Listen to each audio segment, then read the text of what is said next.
આપણા દેશમાં જ્યારે કોઈ વ્યક્તિને બહાર ભણવા જવું હોય કે પછી ક્યાંય બહાર કામ કરવા માટે જવું હોય ને, એટલે કે વિદેશમાં કામ કરવા જવું હોય ને, તો એક જ દેશનું નામ લે અને એ છે કેનેડા.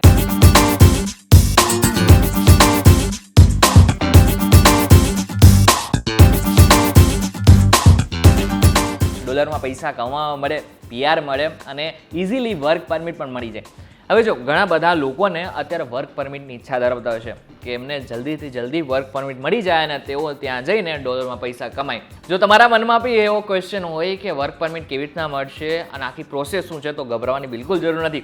આજનો આ વિડીયો તમે પૂરો જોઈ લેજો, તમને બધી જ માહિતી મળી જશે.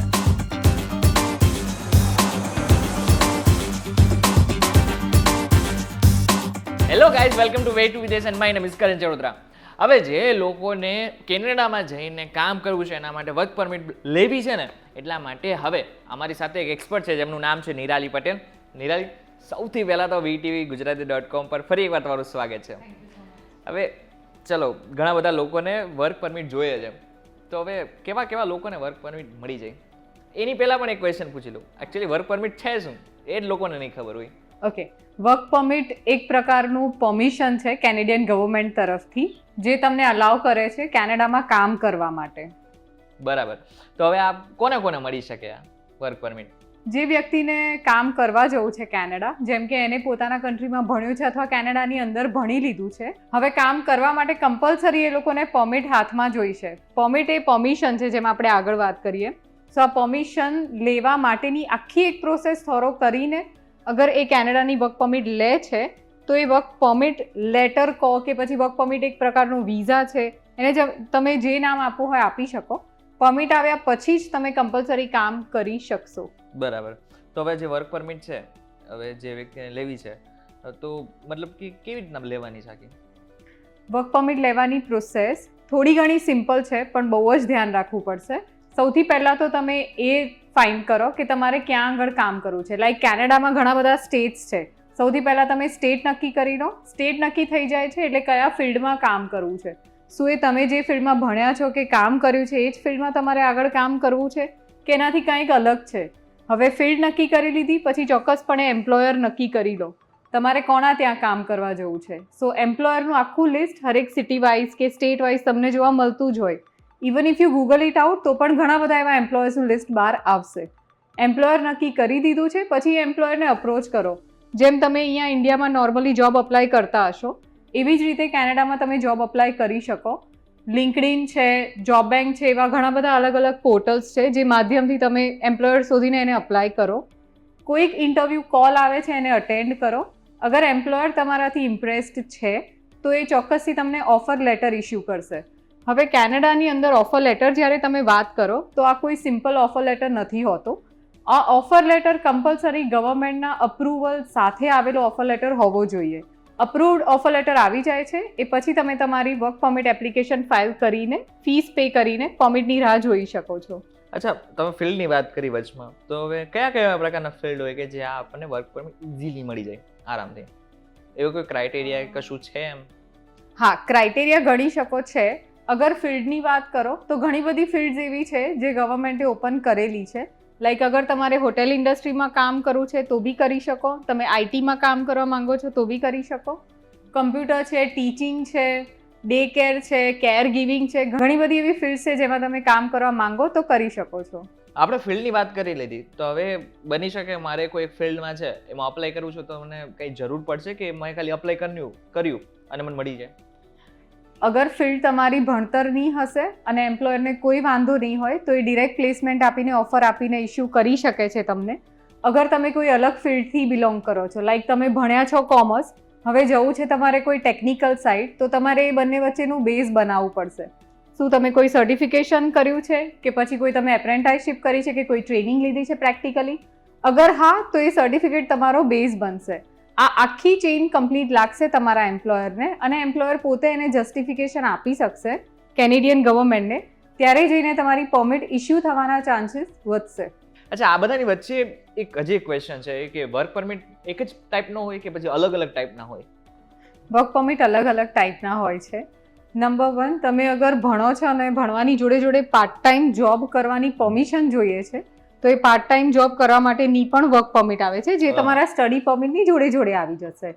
ભણી લીધું છે અને તમારે કામ કરવું છે તો કેનેડિયન ગવર્મેન્ટ એને પોસ્ટ ગ્રેજ્યુએટ વર્ક પરમિટ તરીકે ઓળખે છે. ઓકે. જેટલું તમારું સ્ટડીનું ડ્યુરેશન હશે એટલા જ વર્ષોની એના પછીની તમારી વર્ક પરમિટ આવશે. લાઈક તમે 2 years સ્ટડી કર્યું છે તો 2 to 3 yearsની વર્ક પરમિટ તમને મળે. તમે 1 વર્ષનો કોઈ કોર્સ કર્યો છે અને એ કોર્સ એલિજિબલ પણ હોવો જોઈએ ડેફિનેટલી વર્ક પરમિટ લેવા માટે. બરાબર. તો એવું જરૂરી નથી તમે કેનેડામાં ભણી લીધું તો હા તમને કમ્પલસરી વર્ક પરમિટ મળી જ જશે. તમારો કોર્સ તમારી ઇન્સ્ટિટ્યૂટ એલિજિબલ હોવી જોઈએ. એલિજિબલ હશે તો જ તમે આ પોસ્ટ ગ્રેજ્યુએટ વર્ક પરમિટ માટે એલિજિબલ હશો. આ થયો સ્ટુડન્ટ વિઝા પછીની વર્ક પરમિટનો પ્રકાર. આની પછી આવે છે simple open work permit. Open work permit ત્યારે તમને મળે જ્યારે તમે કોઈ એવા વ્યક્તિ સાથે લગ્ન કર્યા છે જે પોતે ત્યાં આગળ ભણે છે અથવા એ પોતે કામ કરે છે. ઓકે. સો તમે પોતે અલાઉડ હશે તમને કે તમે પણ કામ કરી શકો ફૂલ ટાઈમ, ભલે એ ભણે છે કે કામ કરે છે. You R dependent of that person, so you would be allowed to work full time. આના સિવાય એક આવશે ક્લોઝડ વર્ક પરમિટ. અગર તમે કોઈ પણ કેનેડાના બહારની કન્ટ્રીમાં બિલોંગ કરો છો કે પછી કેનેડામાં જ છો તમે કોઈ બીજા વિઝા પર અને તમને કોઈ એમ્પ્લોયર સામેથી એમ્પ્લોયમેન્ટ આપે છે, ઓફર લેટર આપે છે, જેમ આપણે આગળ આખી પ્રોસેસ જોઈએ એ પ્રમાણે.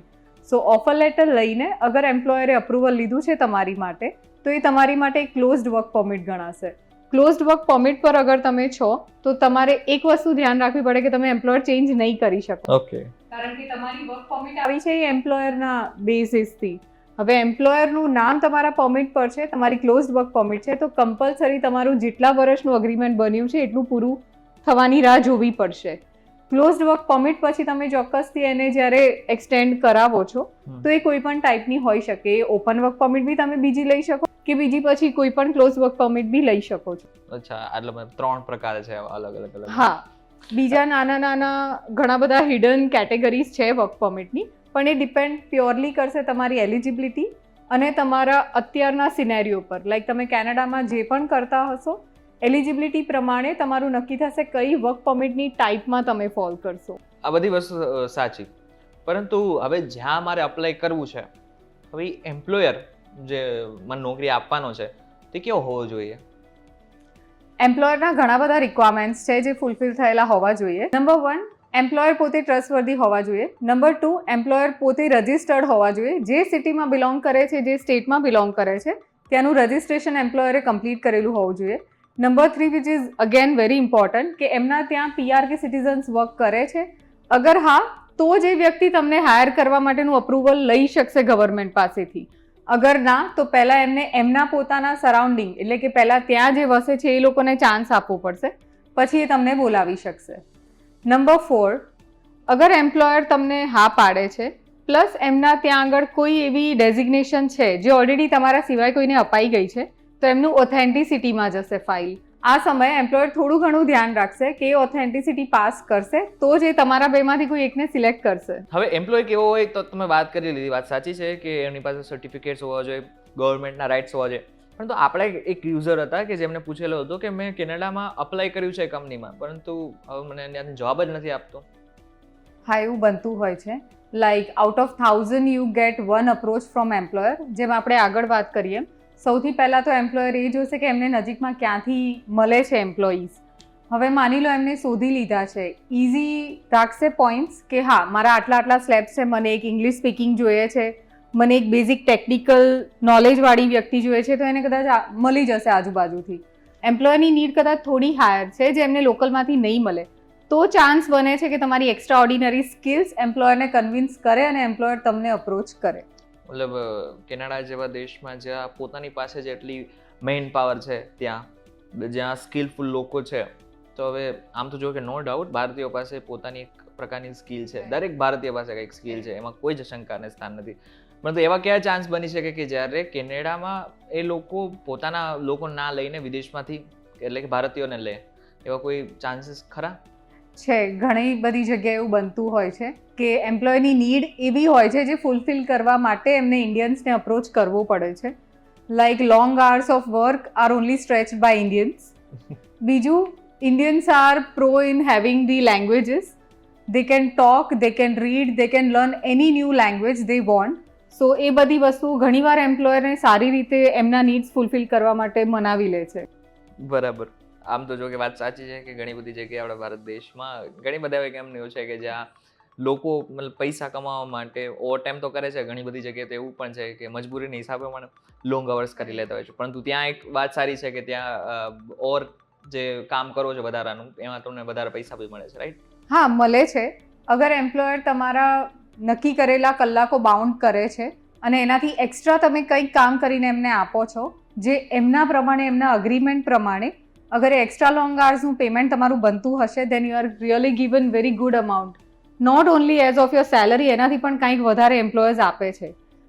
ઘણીવાર એવું બી જોયું હશે કે તમે સાંભળ્યું હશે કે વર્કિંગ હોલિડે તમે જાઓ છો કેનેડાની અંદર, they usually give working holiday visa also. Oh nice. Like તમારી કન્ટ્રીમાં તમે વેકેશન પર છો, કેનેડા જાઓ છો એ વેકેશનનો યુટિલાઇઝ કરીને, અને એ તમે વર્કિંગ હોલિડેમાં ફોલ કરતા હશો, તો તમારી રૂટીન સેલરીથી વધારે તમે પેમેન્ટ લો છો એમના પાસેથી. અચ્છા, આ બધી વસ્તુ આપણે કરી તો ખરેખર આપણે જે મેઇન મુદ્દા ઉપર આવવું જોઈએ, એટલે કે સેલેરી. તો કેવી સેલરી આપે છે? You are paid really good. ત્યાં આગળ એક ટર્મ છે આર્લી વેજીસ, લાઈક હરેક કલાકના પર્ટિક્યુલર વેજ તમને આપવામાં આવે છે. અને એક ઇન્ટરેસ્ટિંગ વસ્તુ એ છે કે કેનેડાએ સિટી વાઇઝ ડિઝાઇન કરી છે એમની વેજ રેટ. લાઈક અગર તમે આ એબીસી સિટીમાં ફોલ કરો છો તો તમારા સિટીનું મીડિયન વેજ રેટ પ્લસ સિટીનું લોવેસ્ટ વેજ રેટ એ નક્કી કરેલું હશે કે કાંઈ બી કામ કરો લોવેસ્ટ આટલું તો મળશે જ. બરાબર. કામ કરો છો તો આટલું તો મળશે જ. હવે સિટીમાં કોઈ બી જગ્યાએ તમે કામ કરી લો, એમ્પ્લોય પણ બંધાયેલો છે તમને એ વસ્તુ આપવા માટે. અચ્છા, એક નાનકડો ક્વેશ્ચન જે અત્યારના મોટા ભાગના લોકોને મૂંઝવતો જ હશે કે આપણે જોયેલું છે કે ઘણા બધાના દીકરા દીકરીઓ કે પછી ઘણા બધાના મિત્રો ત્યાં જઈને કામ કરે છે, તો ઘણા બધાને આપણે જોયું છે કે મેકડીમાં કામ કરી લીધું, કોઈ નાની એવી શોપમાં કામ કરી લીધું, તો બસ એ જ પ્રકારનું હોય છે કે પછી મોટી કંપનીઓમાં બી ચાન્સ મળે છે? મળે છે. મોટી કંપનીઝમાં પણ ચાન્સીસ બહુ જ સારા હોય છે. તમારે અપ્લાય કરવા સુધીનું વેઇટ હોય. બીજી રહી વાત કે ક્યાંક ઓડ જોબ્સ કરતા હોય છે છોકરાઓ, તો એ વસ્તુ દેખવામાં આવી છે કે ઇઝીલી જોબ મળતી હોય એમને તો એ ઓડ જોબ્સ હોય છે. લાઈક સેલરી ત્યાં આગળ તમને વધારે પે કરે. અચ્છા. નંબર 2, આજે કેવું છે કે કોઈ મોટેલમાં ગયા ત્યાં આગળ તમે જોબ ઓબ્વિયસલી કોઈ ઓડ જોબ જ માંગવાના છો. રિસેપ્શનિસ્ટની માંગશો તો પહેલેથી ત્યાં આગળ કોઈ પીઆર કે સિટીઝન હશે જે એ વર્ક કરી રહ્યું હશે, તો ઓડ જોબની વેકેન્સી ઇઝીલી તમને દેખવા મળશે. સ્ટુડન્ટ તરીકે તમારી પાસે હશે લિમિટેડ 20 to 24 hours કામ કરવાનું અલાઉન્સ. હવે એવા સંજોગોમાં મને ઓડ જોબ્સ પહેલી ઓપોર્ચ્યુનિટી સારી પ્રૂવ થાય જે મારા નીડ્સ પૂરા કરે છે, કેમ કે સેલરી સામે વધારે હશે એ બધી ઓડ જોબ્સની. અચ્છા, છેલ્લો એક ક્વેશ્ચન પૂછી લો તમને કે ભારતીયો માટે આખરે કેવું છે ત્યાં, મતલબ કે કેનેડામાં જો કામ કરવું હોય તો ભારતીયો માટે કેટલું સારું છે? ઘણી બધી જગ્યાએ એવું જોયેલું છે કે Indians love to work in Canada. અમુક વસ્તુ એ પણ જોઈ છે કે અમુક જગ્યાએ કે અમુક સિટીઝમાં એ લોકો નેગેટિવ પણ હોય છે કે હા અહીંયા કમ્ફર્ટેબલ નથી બિકોઝ ઓફ આઈસ. હવે કેનેડા જ્યારે સિલેક્ટ કરો છો બિંગ એન ઇન્ડિયન, તો તમે થોડુંક ઓપન માઇન્ડેડ પરફોર્મ કરી શકો કે હા ત્યાં આગળ ઠંડી છે તો તમે એના એકોર્ડિંગ એડજસ્ટ થઈ જાઓ. ત્યાં થોડી ઘણી ઠંડીની સાથે સાથે સ્નો છે તો ડેફિનેટલી તમારે એડજસ્ટ થવું પડશે. એ વખતે રસ્તા પર કામ નહીં કરી શકો, અવર જવર બંધ હશે, સો એ તમારા માટે કેન્સલ આઉટ થઈ જશે. બીજું, જ્યારે તમે ઓફિસની અંદર છો ત્યાં ઠંડી નથી લાગવાની, સો એવા લોકો એવું કહે છે કે અમને કામ કરવાની મજા આવે છે. જે આઉટસાઇડ કામ કરતા હશે, out of the house, out of the office, એ લોકો કમ્ફર્ટેબલ બિલકુલ નથી. સો એ તમારા પર્સનલ ઉપર છે કે તમે ક્યાં આગળ કેવી રીતે શું કામ ચૂઝ કરીને જાઓ છો. બટ ઓવરઓલ કહેવાય કે બધા ઇન્ડિયન્સ એન્જોય કરે છે. આનું એક મોટું રીઝન એ બી હોઈ શકે કે વર્ક પરમિટ ઉપર તમે કામ કરો છો એના પછી તમને પીઆરનું સારું એવું વર્કના પોઈન્ટ્સ ગેઇન કરવા મળે છે. અચ્છા, એક્સપર્ટ આપણા પીઆરની વાત કરી જ રહ્યા છે ને, તો તમને કહી દઉં કે આના પછીનો જે વિડીયો હશે એ પીઆર એટલે કે પરમિનન્ટ રેસિડેન્ટ ઉપર વિઝાનો હશે. એટલે કે કેનેડામાં રહીને તમારે જો આગળના સમયમાં જો તમારે કેનેડામાં રહી જ જવું હોય અને ત્યાંના નાગરિક બનવું જોઈએ ને, તો એના માટે એક વિડીયો અલગથી બનાવી રહ્યા છે જે નેક્સ્ટ સેટરડે રિલીઝ થશે, તો એકવાર એને પણ જોઈ લેજો. હવે આ વિડીયો તમને કેવો લાગે અમને કમેન્ટ કરીને ચોક્કસથી કહેજો. વિડીયો થકી જો તમને કોઈ ઇન્ફોર્મેશન મળી હોય ને તો વિડીયોને લાઇક અને શેર જરૂરથી કરજો તથા આવા જ ઇન્ફોર્મેટિવ વિડીયોઝ માટે VTBgujarati.com સાથે જોડાયેલા રહેજો.